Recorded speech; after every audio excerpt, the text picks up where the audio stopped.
ಅಷ್ಟು ಮಾಡಬಾರ್ದು, ಮಾಮೂಲು ಮಾಡಬೇಕು.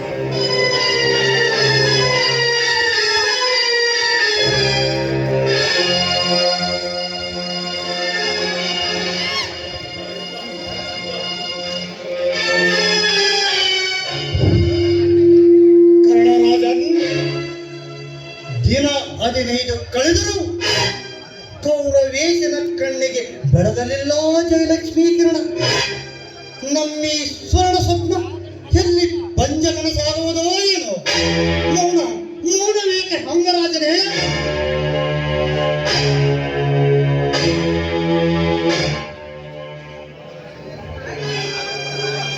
ಮಾವನವರ ಮಾತಿನ ಪ್ರಶ್ನೆಗೆ ಮೌನವೇ ಉತ್ತರ.